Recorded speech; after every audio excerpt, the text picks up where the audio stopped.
Ақан Нұрманов, Құланның ажалы, 11 бөлім. Құлан аттанып кеткен таңнан бері Алтынкүл көңілі күпті жайласып көз шырымын алған түні жоқ шығарау. Үнемі ой соңында сарылу адамды қажытады-ақ екен. Ел жұртынан безініп, әлдеқайда желдеп кеткен күйеуінің жайын қаншама уайымдамай-ақ қояйын, әйтеуір аман жүрсе болды ғой деп тәубе етсе де, әйел түніге дөңбекшіп көрер таңды көзімен атқызады. Күндіз әйтеуір ілініп салынып тіршілік қамы үй іші күйбеңімен алаң болып тиыштау жүреді. Ал енді кешкілік қаңыраған абажа да үйде соқа басы елегізіп, төсекке құладақ көз алдына мерген бейнесі тартылады. Негізі әйел жүрегі ел жүрегі, әйел жаны нәзіктеу ме қалай, күн ұзаған сайын Алтынкүл босаңсып барады. Күйеуін қымбат тұтатынын енді ғана әбден білгендей. Әуелде мергенді жақсы көремін-ау деп бұл ойлаған емес. Сонау 16 жылғы көтеріліс кезінде, одан кейінгі аумалы төкпелі заманда дабырайған атағын естіп, бір ауық өзін көрер меді деп жұрт сияқты қызыққаны рас. Онда Амангелді, Әліби оларға қоса Құлан туралы әңгімелегендер ертегінің отқа күймес, суға батпас батырлары іспетті суреттейтін. Қарапайым адам үшін олар бәйтеректей биік көрінеді. Елдің шеті, желдің бетіндегі кедей ауылдың қызы ондай батырға қосыламын-ау деп әсте ойламаған. Атақты адам мұны қайтеді? Әрине ол батырлар жырында айтылатындай байдың сұлу қызын алады да. Бұл болса Есентоғайдағы бір кедей шаруаның қызы еді. Ғұрып бойынша мұны да жасынан атастырып қойған. Барар жері Шарбақбайдың бір дәулеттілеу туыстар еді. Тоқал болып түспек. Бірақ Амангелді көтерілісі одан қызыл мен ақ соғысып, 3 жыл бойғы дүрбелең шонжарлар жағы үмітпен ұйықтап, үреймен оянған кезеңнің бұған біраз себесіні тиді. 17-18-ге келгенше ата-ана бауырында еркін өсті. Заман тиышталдау деген кезеңде бұған қалың берген адам тоқалын алуға ниет етті. Қыз жылай-жылай кете берер меді, кім білсін, осы араға Құлан келіп килікті. Ертеректе ел жаппай дүрлігіп, дуанға аттанғанда, мерген бұлардың ауылына түсіп, 16-дағы сары майдай толықсыған қыз Алтынкүлге көзі түскен екен. Онда Құланның тек асқан мерген деген ғана дақпырты бар. Бай адамдарға бұрында жұғыса қоймайтын Құлан, өзім теңдес ежеттес-ау деген ниетпен бе құм жайлаған бұлардың үйіне қоныпты. Сонда мергеннің лашынның көзіндей шегірлеу көзі өзіне қадала қарағанын байқап, шай құйып берген жас қыз қымсынып қалғанды. Бірақ сол меймандар кетісімен-ақ оны ұмытқан. Батыр атағы шыққан сол-ау деп ойлаған да емес. Бірақ бұл ұмытқанмен мерген мұны ойынан тастамаған екен. Сұлу болмаса да сүйкімді балбыраған қыз бейнесі жүрек түбінде сақталса керек. Сүйсе де әйтпесе бір сәтке қызықса да әйтеуір еркек болса әйелдің, әйел болса еркектің көңілінде біреу жүретін тәрізді. Сол бір елес қанды қыздыратындай әсер ететіні де болатындай. Қалай дегенмен әйтеуір қырғын жорықтардан шоқтығы көтеріліп, оралған мерген күндердің бір күнінде Алтынкүлдің әкесіне көз салған. Мергеннің өзін неге қалағанын елес бетті ертедегі бір кездесуді мүлде ұмытқан қыз әуелде түсіне алмады. Қылтың-сылтыңмен ісі жоқ байсалды қыз күйеуге тию дегенді бойжеткен кезінде басына төніп тұрған ондай әрекет болмағасын алыстағы бір нәубет көретін. Сондықтан осы хабарды естігенде әуелде үрейленіп те қалған. Не қылғанмен мерген өзін таңдапты. Әлде мұның ер жетсе де әлі үйде отырғанын, қайындары жағынан өзін ұзатып әкете алмағанын естідім екен. Болмаса батыр енді елден таңдап бір сұлу ал. Өзіңдей атағы шыққан азамат ерлер қыз алып жатыр деп маңайындағы жандай шаптар қолпаштады ма? Солай да болуы гәп еместі. Өйткені ең алдымен мұның ата-анасына құдалық сөйлесе келген Болжық еді. Болжық ол кезде жаңадан ауылнай сайланып, байларға теріс ыңғай беріп, күшірлеп тұрған кезі. Құлан батыр қызыңды тегін аламын десе де қолынан келеді. Бірақ ол халық үшін басын тіккен адам. Кедей десе ішкен асын жерге қояды. Сондықтан құр алақан қалмайсың деп, бір жағы қара боран домбатпа, бір жағы қызықтырып сөйлей келген. Болжықжан айтқаның айтқан-ау, бірақ өзіңде осы ауыл баласысың, ел дәстүрі, ата рәсімі деген бар емес пе? Бұл баланың атастырып қойған жері бар. Әйтпесе Құлан батырдан біз неге іргемізді аулақ салайық десе керек мұның әкесі. Ойбай, ақсақал, ата жолы деген сөзді енді аузыңа алма.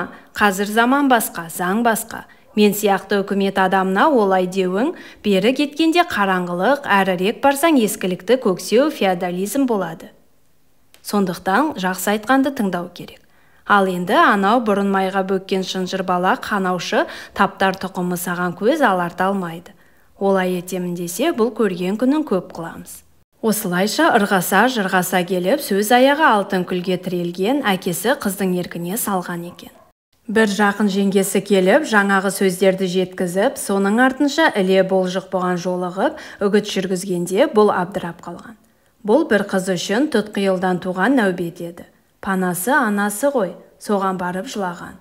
Шеше де қоса жылап, ортақ өгізден оңаша бұзау, күндестің күні құрсын дегендей сөздерді мысал етіп, әйтеуір ұзатылмай қалмайтын болғасын, елге қадірлі адам мергенге қосылуға мәслихат берген.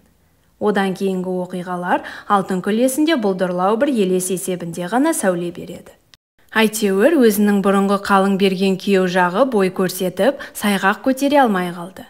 Басқа адам болса бір зымыстандық жасар меді, кім білсін, бірақ бұл істі атқарып отырған құлан мерген екенін көргесін мысы құрығандай. Сонымен Алтынкүл мерген ауылына келін боп түскен.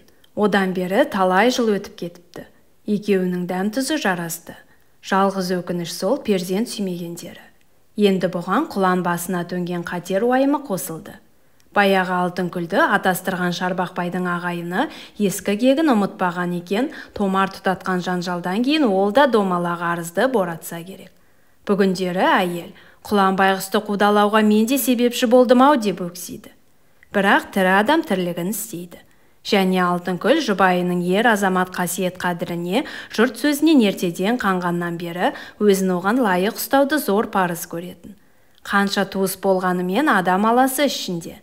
Егер бұл иіні түсіп, жүнжей бастаса, бұлайға ағайын мүлде жасып кетуі, онымен қоймай тағда мұны күстана қылуы хақ. Сондықтан әйел қосағы бардағы тіршілік харекетін қалт еткізбей сақтады. Егіннің жиналуына қарайлап, ауыл шеңберде қара күзге дейін отырып қалды. Бірақ сол шаруаның бас аяғы жинақталысымен-ақ Алтынкүл еш мүдіртпестен жеті үйді қыстау басына көшірді. Қазір бұлар көңдерді, мал қораларының жыртық тесігін бүтіндеп, сыртын сылап дегендей жұмыстарға айналып, кез үйде отыр. Тұрмыс та жылдағыдай. Тек бұрын ауыл адамдары қыстың беті қалай бұрылады деп, сатып алған азын-аулақ астығын кебеже, абдыраға тыққыштап, кәрі құртаң малды тіске сыздық етіп қалтырап отырушы еді. Биыл әйтеуір құланның өктеуімен егін егіп нан молайды. Таңертең абысыны Бейпіл қасқа екеуі шымшиып отырып бір самауыр суды тауысады. Бейпіл қасқа күйеуі ертеректе қайтыс болған. Елудің ішіндегі беті табақтай айран көз шикіл сары әйел. Бала жоқ, соқа басы жесір қалып, бая-шая болғандықтан ба байғұстым сөйлеуі еді. Және үлкеннен именіп, кішіден айбыну бұл әйелдің әдетінде жоқты. Арпылдап ұрсысып, тілдеп, әрнемені былапыттап, соға беретін болғасын, өз аты ұмытылып Бейпіл қасқа атанған.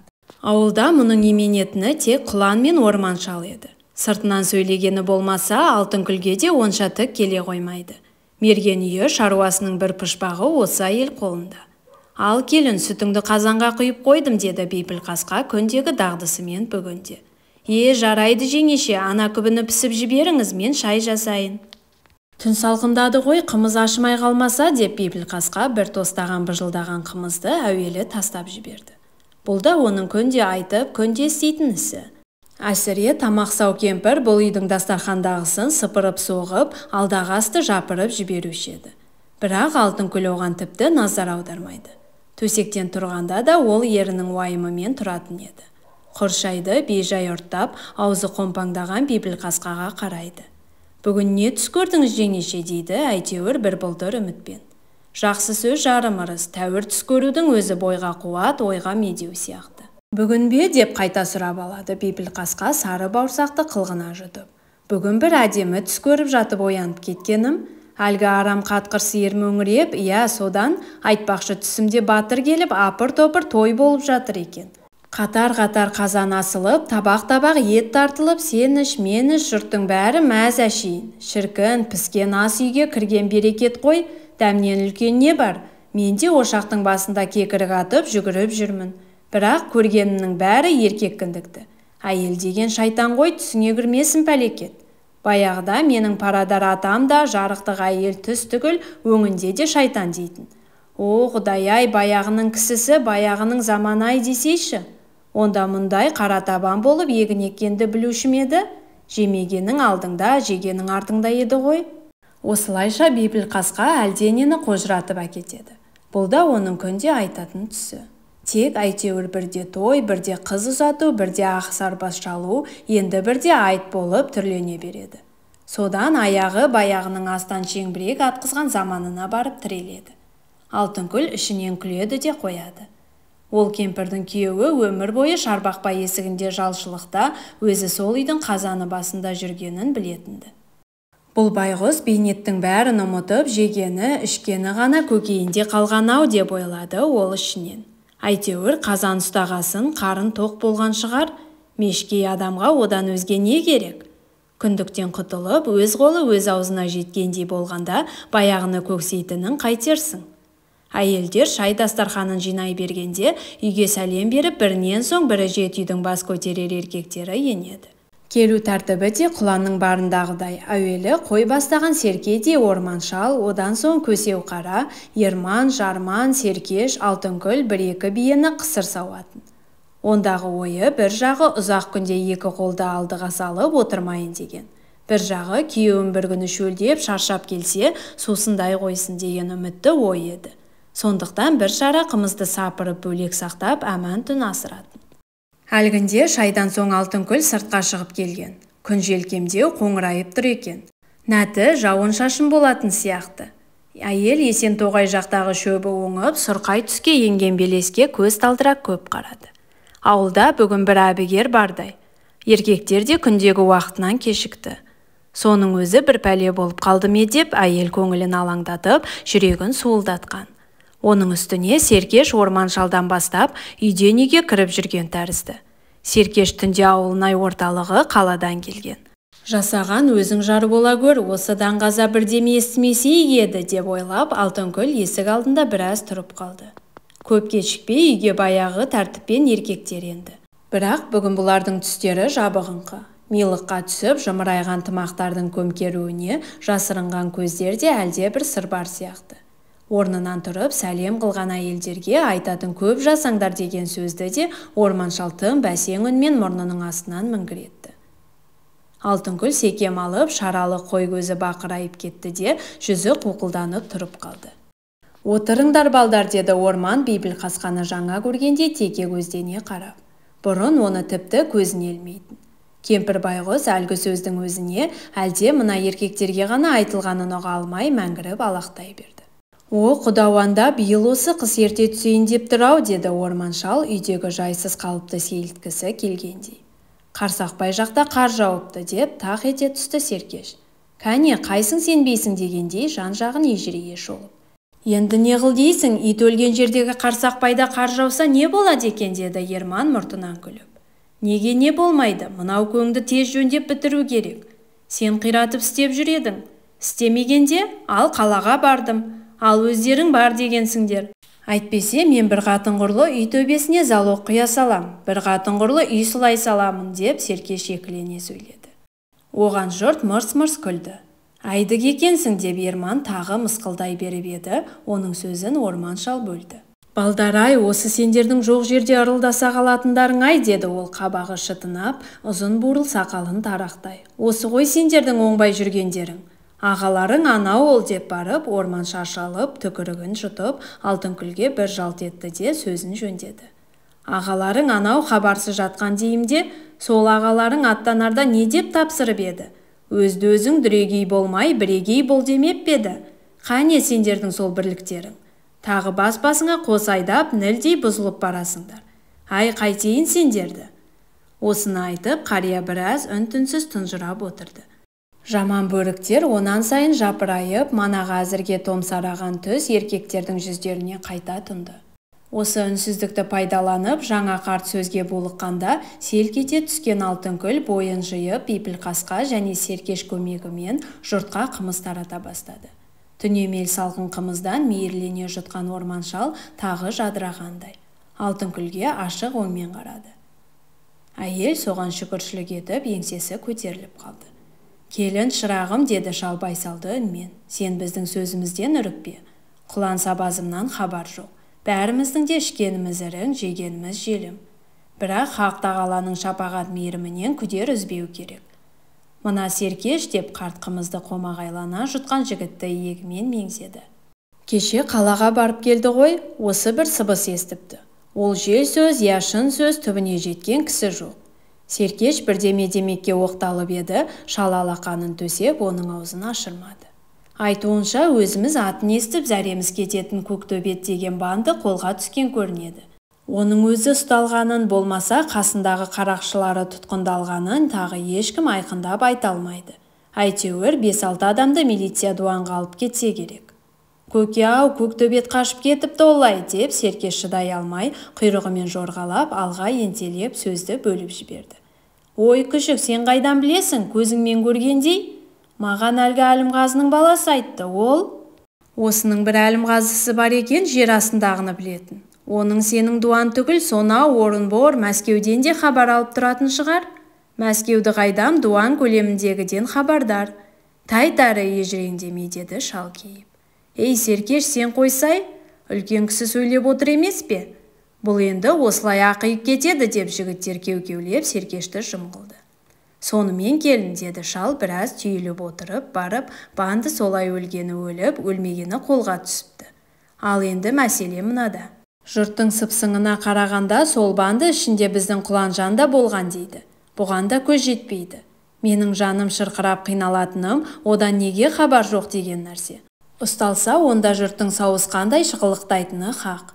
Ал енді қолға түспесе ол қайда кетті? Әлде бұрынырақ қашып құтылды ма?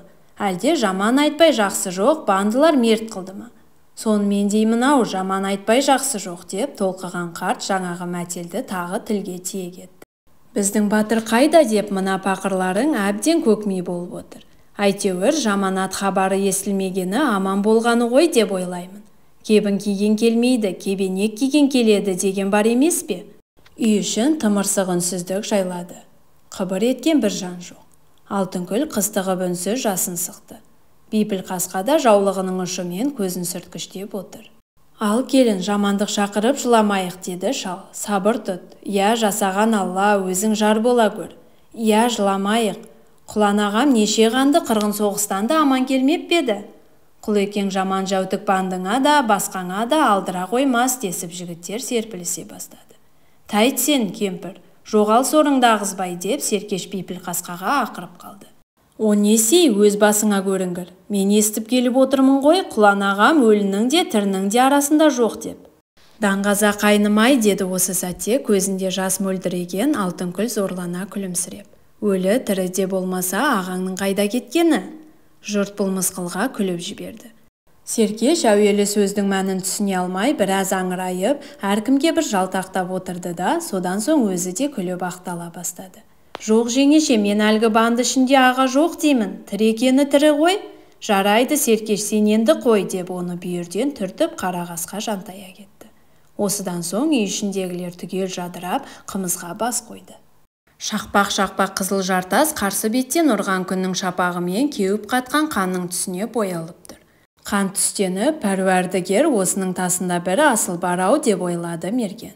Жартас түбіндегі шөптесінде шалқасынан жатқан күйеу одан көз айырмай. Орыстар жер астынан қазып неше сан қазына алады дейді. Біз бақыр тіпті көмір мен темірдің иісін білдік пе? Ақ қылшық деме, қара қылшық деме келіп тауып көзімізге көрсетсе, жағамызды ұстап таң қаламыз. Қарсақбайдан мыс мына тұрған дәбейден қорғасын шыққанда сөйткен жоқ бедік. Мал дегенің әшейін сырты түк, іші боқ хайуан екен. Дүниенің асыл қазынасы жер астында жатыпты-ау. Ет жеп, қымызға кекірік атқанға мәз болып, тырқасынып, жамбастап жата беріппіз. Әй, көрсоқыр надандыға, я? Ол түгіл тіпті көз көріп отырған егінге де мойын жар бермейді ғой. Ал енді баяғыда мына обаған құшмұрын жағына жалғыз мәстекпен келген қазақ орыстар әп-сәтте көк шатырлы үй тұрғызып байып шықты. Соның істегенін істеудің орнына көл шетіндегі ауылдар малын беріп астық сатып алды. Сонда малымен байып бара жатса екен-ау, жоқ баяғы итшілеген тіршілігі. Әй, біз оңбаймыз ғой, мына заман өзгермегенде, совет орнамағанда біздің не боп кетерімізді Құдай білсін. Я, береке жоқ, дауа жоқ, талай жыл елең-селеңмен өткен екенде, Енді 50-де ақылым кірді деп отырсың, батыр құлан, деп мерген өзін-өзі әжуалай езу тартты. Ақылың кіргені сол, егін салдырдым, деп шат-шәлекей боласың. Ол егіннің талқанын татып, талғау саған бұйыра ма, жоқ па? Апырмай, соның өзінің аңызын көрсем, қайтеден құрғанда? Құлан басын көтеріп алды. Бұлар Абдол екеуі ұры Қарасайынан қоршаудан сытылып шыққандарына бүгін 3 тәулік. Ақбозада мінгестірмейтін болғасын, мерген қайыршыны бірде лақша алдына өңгеріп, одан іші ауырғанда жаяу жүргізіп, әупіріммен осы Қаратастың қызыл шатқалына бүгін таң ата жеткен. Енді бір секірсе, бұлар Қостоғыстағы текелердің қыстауына да барады. Бірақ мерген осы араға әдейі ат шалдырды. Онысы ауылға күндіз бармайын, аңдыған адам барма, олармен шатасып, қатын баланы шулатпайын деген есеп еді. Онан соң осы Қаратастың қазан шұңқыры өзін магниттей тартты да тұрды. Арғы беттегі ақ жазыққа еккен егіннің ең болмаса қалай шыққанын көре кетуге аңсары ауа берді. Тағы да ауыл егінге қарайлап, осында отырма деп те бір ойлаған еді. Ауыл көшіп кетіпті. Дөңгеленген отау үйлердің орны ошақтың күлі ғана жатыр. Енді бұл әуелдегі мақсатпен көзге түспей жүру үшін кешті күткен. Күн көтерілгенше көз шырымын алып еді, көп сергіпті. Содан оянып, әлгіндей ойларға берілген болатын. Абдол, деді шынтақтай көтерілген құлан. Анадай жерде шатқалдың көп тастары тасасына кіре жатқан Абдол басын қылтитты. Не аға? Сен мына жартастың басына шық, қарауыл қара. Жарайды аға. Қайыршы құнжыңдап тұрып, жік-жік тастың бірінен соң біріне өрмелеп, биікке тырмыса жөнелді. Біраздан соң жартас үстінен оның басы көрінді. Ештеңе көрінбей ме деп айқайлады құлан. Көрінбейді. Ендеше сен солай отыр. Мен арғы бетке өтіп келем. Ат жайыла берсін. Бірдеме байқалса маған ысқыр, ұқтың ба? Ұқтым аға деген шарылдаған даусы естілді Абдолдың. Құлан шекпенін киіп, мылтығының дүмін жоғары қарата, иығына асты да өзенді жағалап төмен қарай аяңдады. Жартас тұсындағы су тұңғиық терең болғанмен аяғы бара-бара жайылып кететін еді. Қазір және өзен әбден тартылған. Сондай бір кемерден қалың тал өскен арнадан өтіп алып, мерген арғы бетке шықты. Алдында сонадайда аумақты бір шаршы жер ағараңдап жатыр. Егін аңызы. Өзі еккізген егін аңызы. Құлан жүрегі лүпілдеп кетті. Қуаныш па, мақтаныш па, әлде бір сезімнен көзіне жас тығылғандай. Ол аңыздың өзен жақ шетінен келіп түсті. Өмірінде егін дегеннің қалай егілетінін білмеген жандар түреңіне темір қаққан ағаш соқамен айдаған жер қай жөнді болсын, аңыздан гөрі бұл ара қодіренге көп ұқсайды. Әйтеуір жері тың, құйқалы, соған орай өнімде мол болған сияқты. Шанжау селтеген алабота, қура, ермен сияқты тамыры мықты шөп болмаса, бір жердегі бидай, бір жердегі тары қаулап өскені байқалады. Ауыл адамдары осындай астыққа тұңғыш кенелгесін жерде бір маса қалдыруға көздері қимапты. Мерген аңызда әрлі-берлі кезіп жүріп, аққурай күлтесіне ілініп қалған жалғыз бас бидайды әрең тапты. Жалма-жан үгіп жіберді. Дәні баданада екен. Дәмі қамыр татыған. Сағызша созылған шикі бидай оған тамаша тәтті көрінді. Қашан таусылғанша таңдайының суын жұтып, қамыршығын аузынан тастаған жоқ. Кутский болса қызыл жартастың басында бұғынып отырып, қамауға түскен қасқырдай жан-жағына жалтақ-жалтақ көз жүгіртті. Қайда қараса да көретіні баяғы бір шөбі сарғайған сұрқай дала, бедерсіз мелшиген жазық. Тек өзеннің төменгі ағысында кең аңғарда топырағы сарғайған қалың тоғай көрінеді. Сол маңда қазан шұңқыр ойпаңда теміреткідей дөңгелек үй орындары байқалады. Өзеннің түстік бетіндегі жазықта ақ таңдақ егін аңызы жатыр. Аңызды аралап, еңкеңдеп, әлденені қарап жүрген құланның жападан жалғыз тұлғасы қараңдайды. Анан қара деп таңдана ойлады бұрынғы жүзбасы егістік пен құланға көз тастап. Мынау түйелер жер жыртып егінеге бастапты ғой, о ғажабай. Бұларға оны үйреткен әлгі большевиктер ғой. Өздерінің оған өресі жетуші еді. Мұндай заманға жеттік-ау. Бар қырсық әлгі патшасы мақтан болды ғой деп ойлады Кутский. Өзінің бір заманда құдай тұтқан патшасы жерлеп, бұл жұқпалы дерті түбірінде құрту керек еді ғой. Әуелде бұлар үркердей ғана топ еді ғой, көп болса 20-30 мың адам шығар. Жарайды, тіпті 100 мың болсын. Әй, сол кезде атып, асып, түк қалдырмай көздерін жойғанда, жоқ, оларды соттамақ болды, жер аударды, мәпеледі. Өй Құдай-ау, ату керек еді ғой аяусыз. Мыңдап тұрып ату керек еді. Қаны қайнаған Кутский орнынан атып тұрды.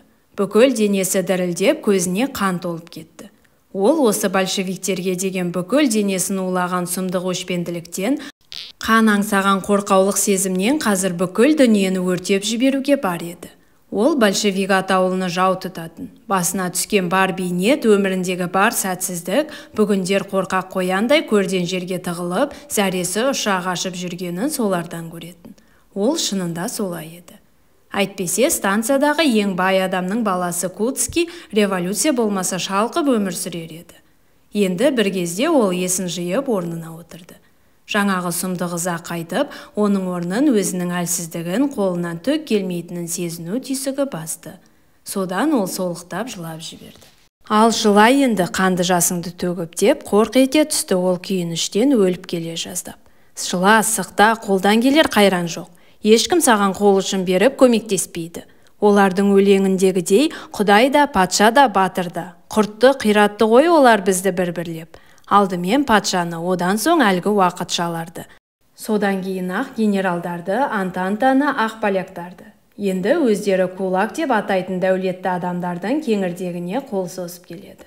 Тұмсығымыздан қарағанымызды ағызды ғой, не керек?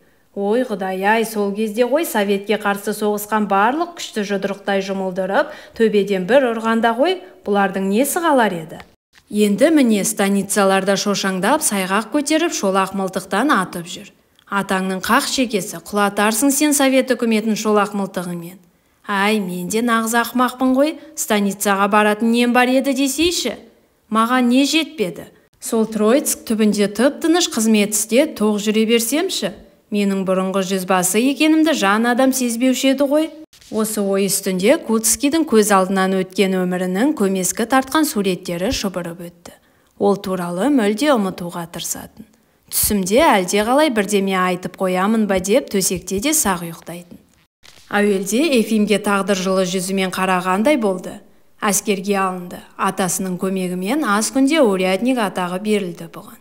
Содан соң ақ бағы жанды. Патша үйінің 300 жылдығын тойлар алдындағы әскери байқауда дәрежелі адамдардың көзіне түсті. Вахмистр атағын алды. Бастықтары бұған жақсы қарайтын. Өйткені өз полкында ол солдаттар арасындағы күдіктілеріне көз болды. Сәті түскенде бір күні Кутский атаман Дутовпен жүздесті. Дутов ол кезде бас штабтың полковнигі еді. Жерлесім деп қамқорлық жасаған атаман мұның лейб-гвардиялық казак полкына ауысуына көмектескен. Енді мұның алдында жүзбасы, есауыл атақтарын алу, сөйтіп түптің түбінде әскерден кейін станица атаманы тағайындалу сияқты жол ашылды. Бірақ бәрін революция күйретіп кетті. Соғыс басталғанда бұл патшаға құлдық ұрған сезіммен майданға сұранған. Бірақ атаманның бір жақыны сен мұнда қажеттірексің. Анда да солай деп бұйырып отыр деп көзін көкке көтерді. Шынында да соғыс ұзаққа созылатыны байқалып, соғыс құмарлық айқайлар басылғаннан кейін Петербургта тұрған казактарға дамыл болмады. Ол жылдары Кутский қызмет ететін казак жүздігі күн сайын дерлік қылғышпен қағып, нагайка қамшымен соғып, завод, фабрикалардың әсіресе Нева, Михельсон заводтарының ереуіл жасаған жұмысшыларын қуып тарататын. Сонда жұмысшылардың жадау жүздерінен қорқыныш ізін көре алмағанына Дөкей вахмистрдің қаны қайнайтын. Мынау өздеріне құр қол болса да қарсы шауып, таспен атқылаған топты қырып жойып, қанға бөктіріп салғысы келуші еді. Ал енді Нева проспектіне әлде қалай жинала қалған Астана тоғышарларын тарату мүлде жөні бөлегіс еді. Онда вахмистр өз взводын бастап, нагайкасын еріне былғалақтатып, топ ортасына жай ғана желе жортып кіреді. Дәл осы сәндене жылтырай киінген, беттері шиқандай жандардың тағдырының қожасындай-ақ, бірінде үрей көлеңкесі ойнаған, бірі жағымпаздана езуін қисайта жымиған жүздерге кекірейе қарайды. Сосын зілдене: "Тараңдар мырзалар, бұл жерге топталуға болмайды" деп айқайлап қояды. Содан кейін кешкілік атақты циган хоры бар ресторан ярда отырып тамашалау қандай қызғылықты еді. Соғыс аяғы ұзаған сайын Кутскийдің көңілі алаңдай берді. Соғыс бітер, баяғы заман қайта туар. Тағы дәуірлермін. Мынау қатын-қалашты қамшылаған нәубат жаман түстей ұмытылар деген үмітпен жүрді ол. Патшаның тақтан құлағаны ол үшін төбесіне жай түскенмен бір есеп болды. Жазагер казактар шат халық көшесін кернеген Петроградқа кіруге бата алмады. Патшаның бұрынғы сарайы Петроградта тым-тырыс жатты. Сол түні ол монархист офицерлермен бірге таң атқанша ішті. Келесі күнде мастық қызуымен өтті. Қазір енді оған содан кейінгі жылдардың бәрі мастық қызуымен өткендей сезіледі. 17-нің жазында Корнилов бүлігіне қатысып, Дутовпен бірге тұтқынға түскені, содан кейін Оренбург губерниясы және Торғай облысына уақытша үкімет азық дайындаудың ерекше уәкілі етіп тағайындаған атаманмен бірге осы өлкеге аттанғаны, 17-нің ноябрінде Дутов Оренбургте үкімет құрғанда 3 айдай соның жазагер әскерінде қызмет етіп, комиссарларды атқаны, содан соң 18-дің майында атаманымен бірге Торғай даласына қашқаны бәрі жаман түсті. 19-шы жылдың күзіне дейін біресе Қызылдар әскерінен қашып, біресе қуып, бұл өз отрядымен бірге Торғай даласын біраз шарлаған болатын. Ақырында сол жылдың сентябрінде атаман армиясының тас-талқаны шығып, Жетісуға қарай босты. Бұл жақта ақ әскерінің қалдығы быт-шыт боп, Қытайға қашқаннан кейін Кутский атаманнан күдерісті. Өлдім талдым деп осындай қайыршы кейпінде Ташкентке жетіп, одан Ақтөбе арқылы өз станицасына қарай ұзақ жол жүрген.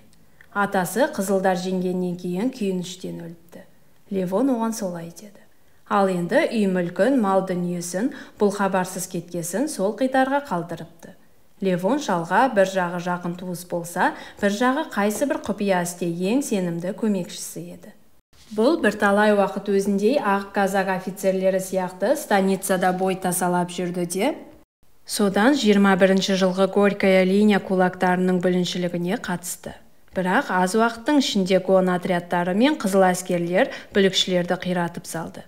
Сонымен Ефимнің қайта дәуірлермін деген үміті мүлде үзіліп, ол Троицк маңындағы орыс, қазақ, татары аралас бір селоға барып сіңген. Өзіне бұрынғы приказчик деген документ тауып, әлде бір кредит қоғамына есепші болып орналасқан. Бетегеден биік жусаннан аласа өмір сүріп, 2 жылды өткізді. Советтер құлар, баяғы күндер қайта туар деген үмітпен күн кешті ол. Әлде бір жерде көтеріліс шығыпты. Алып мемлекеттердің бірінің басшысы большевиктер үкіметіне соққы беремін депті деген тәрізді сыпыз хабарлар оны әрдайым қуандырып отырды. Нэп кезінде оның көңілі тіпті көтеріліп қалды. Ақша қашанда құдіретті ғой деп ойлады ол. Міне өз күшін көрсете бастады. Енді ол магазинде ұстап, егінде егіп, жүздеп малда сатып, байлықты сапырған атасының ісін қайта жандандыруға дайындала бастады. Ақырында қайдағы бір кредит қоғамының белгісіз қызметкері болып жүре беруге шыдай алмады. Өз станицасына аттанды. Станицаға ол апақ-сапақ ымыртта кірді. Өзен бойына ентелеген шетендерді жағалап, огородтардың сыртымен Левон үйіне жетті. Ефим шырағдан сәулесі жансау жылтыраған терезені шертті. Ішкі перде ақырын сырылды да, қитар Левонның үрейлі жүзі әйнекке жабыса қалды. Жар қабағының астындағы жалғыз көзі үңірейіп, ол біраз тесіліп тұрды да, содан соң мұны шырамытты ма, әлде іңір қараңғысында терезені бөтен адам қақпайтынына кәміл сенді ме, есікке қарай жөнелді. Ефим, сенбісің, деді ол әлі де күмәнді үнмен. Ефим, деді Кутский, аш тезірек, кәрі сайтан. Қазір. Ілгешек шылдыр ете түсті де, ашылған есіктің ойығынан ұзын бурыл сақалды шал көрінді. Әуелде Ефим осы Левон ба, Левон емес пе деп дүдәмалданып та қалды. Тек қисық көзіне қарап, бұрынғы ағайын таныды. Шал інісіне жол беріп бір қырындай тұрды. Тез кір, Ефим, деді ол сыбырлай сөйлеп, есік тұтқасына қол созып. Құдай басқа салмасын. Әлгі жалбыртондар абайсызда байқап қалса пәлеге қаламыз. О, Құдай, не күнәмізге бола бізді осынша қысып кеттің. Сен, ағай, өзің діндар боп кеткеннен саумысың? Поп қызметіне тұрған жоқсың ба, деп мысқылдай сөйледі Кутский, ішкі кең бөлмеге кіріп. Ол ағасының бір кездегі маскүнем, әйел құмар, боғауышыл күйін есіне алып еді. Бөлмеге кіре ол таңырқай тоқтай қалды. Шынында мұнда пірадар адам тұратындай. Бұрышта өз атасынан қалған алтындаған рамадағы үлкен икона. Оның алдында шырағдан жанып тұр. Стол сөре үстінде былғары қаптан жуан-жуан шіркеу кітаптары жатыр. Ладан майының иісі бұрқырайды. Атасынан қалған байлыққа ие болып, Левон біраз шалқыған. Кейін жергілікті үкімет бұрынғы ақ гвардияшы советтің қас жауының мүлкі ретінде оларды тартып алып еді. Мүсәпірсіп қалған Левон дін жолына түскен болатын. Сөйтіп, соңғы жылдары станицаның діншіл кемпірлері арасында өзінің Құдай жолына берілгендігімен атағы шыққан еді. Бұл жөнінен бұрынғы жүзбасы хабарсыз болатын. Поп болма, бірақ біздің бәрімізде құтқарушы тәңірімізді ұмытпағанымыз ләзім, деді Левон жалғыз көзін көкке көтеріп, иконға шоқынып. Жарайды, ол да бір ғанибет іс, деп ағасының сөзін қостаған іспетті сөйледі. Ефим стол басына отыра беріп. Кәне, нең бар, әкел бері, ішім қазір ұлып отыр.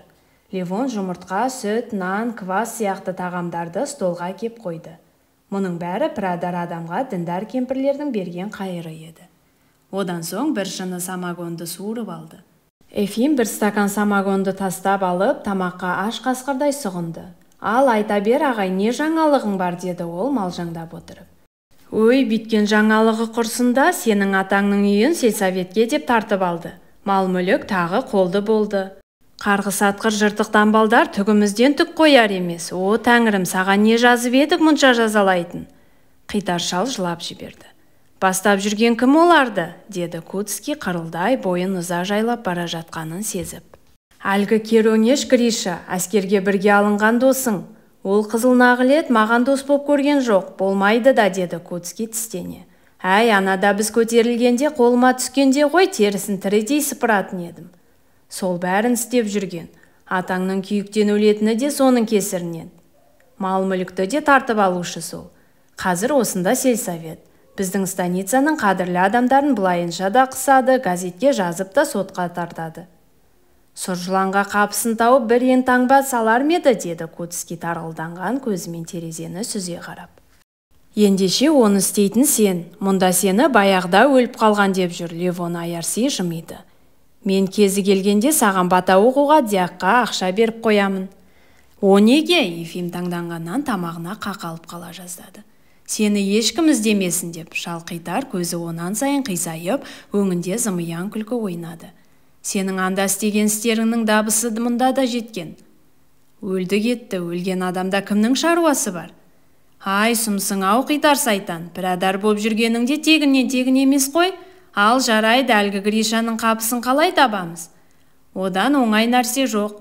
Ал онда сельсоветте түфу, атаңның үйінде түнімен отырып кітап оқиды. Жоқ, шалым станицада, бұл іске жол жоқ. Қолға түсіп қалуымыз ықтимал, бір сырт жер болса? Ол да болады. Гришка апта сайын ауданға барып тұрады. Ертең дүйсенбі баратын күні. Кештете оралады, сол кезде орман ішінде. Мұныңның жөні бар, ал винтовка сенде бар ғой. Бірдеме табылар, винтовка не шолақ мылтық абрез болар. Абрезіңнің даусы қаттылау, ну жарар, орманда ештеңе етпес. Қайта бүкіл аймақты жаңғырықтырып, сол сияқтылар шошына берсін. Онда балам демал, деді Левон. Таң алдында шығып кетіп, өзіңе белгілі орынға жетерсің. Мен саған ат та азық та дайындап қоямын. Құдай жолыңды оңғарсын. Бұл таң ата келіп жатқан жер орманның бір қалыны еді. Зәулім қарағай, ақ қайыңдар арасында итмұрын, қасқыр жем, жабайы шие ұйыса өскен. Осы қалыңның теріскей жақ шетін жағалап орманның бұралаң жолы өтетін. Жолдың ар жағы жалтыр көл. Ефим күн қызғанша ұйықтады. Содан кейін бір ұрымтал жерді таңдап алып, Гришаны аңдуға кірісті. Күн тымырсық ыстық. Кештете сарымаса көбейді. Бет-аузын удай ашытып, жаудай талағаннан кейін Кутский басын тұмшалап алды. Сөйтіп жатып, ол Гришаны өткізіп ала жаздапты. Ат дүбірі тұсына келіп қалғанда ғана басын көтеріп алды. Жолмен сар желдіріп Григорий кетіп барады. Үстінде кавалеристік ұзын шинель, солдат фуражкасы. Кенет торысы құлағын қайшылағанда ол тынышсызданып, жан-жағына жалтақ-жалтақ қарады да қалтасына қолын салды.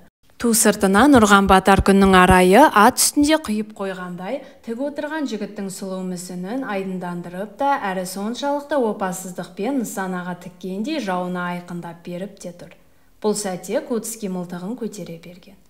Арқан бойы ұзап бара жатқан Григорийді қарауылға ала беріп еді. Григорий әлденеден сезіктенгендей атын тебініп қалды. Шолақ мылтық жер-көкті жаңғырықтырып гүрс ете түсті. Жолаушы ат жалын құшып, тасырлатып шаба жөнелді. Бұта-бұтаның арасымен еңкеңдеп екі өкпесі өше ентіге жүгірген Кутский атын бекіткен жерге жетті де қарғып мініп ағаш арасымен шаба жөнелді. Орманның түстік шетіне шығып, уәделі жерде ол Левонды түн ортасы ауғанша күтті.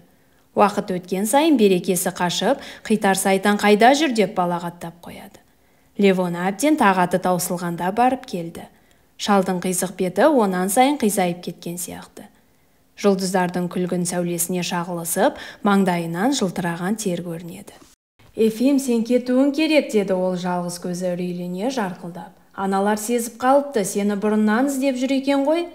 Менің тірі екенімді қайдан біледі?» деп шошып кетті Ефим. «ГПУ-дың қолына түскен өзіңнің дутовшыл офицерлерің айтып қойыпты. Сұрқиялар. Ал, давай, кідірме, Ефим, таң ата орманды қоршап, облава жасайын деп жатыр. Тек қала жағына бара көрме. Далаға, киргиздар ішіне қаш. Торғай даласын өзің талай шарлап едің ғой, мүмкін содан әрі Қытай асып кетерсің. Құдай, жауымыздың зауалын берер күн туғызсаң. Жарайды, қош, қитар сайтан. Шал еңіреп жылап, 3 рет бетінен сүйді. Кутский сол қашқаннан қашып отырып, торғай бойынан бір-ақ шыққан болатын. Сақал мұртын үрпе-түрпе өсіріп, қайыршы кейпіне түсті. Қиралаңдап, сылтаңдап, өзін зағип адам етіп көрсетті. Мұның көп көмегі тиді. Бәленде ешкім назар аудара қоймайды. Қайта аяп, қайыр садақасын береді. Солай жүріп, ол аумастан торғай ырғызды бетке алып тарта берген. Бір керуенге ілесіп бара жатып, ол әлденеден сезіктенген. Бір күдікті көз арқасынан инедей шаншылып тұрғандай болғанды. Содан көзді ала беріп, қоғалы өткел басында түсіп қалған еді. «Ай, қитар ит мені құрттау», деп ойлады тағы да бойыныза кернеген Кутский жартас басына отырып, әлде осыны ол әдейі істеп жүрмесін. «Иә, өлсем бар байлық оныкі. Заман өзгерсе, ие болып шыға келеді.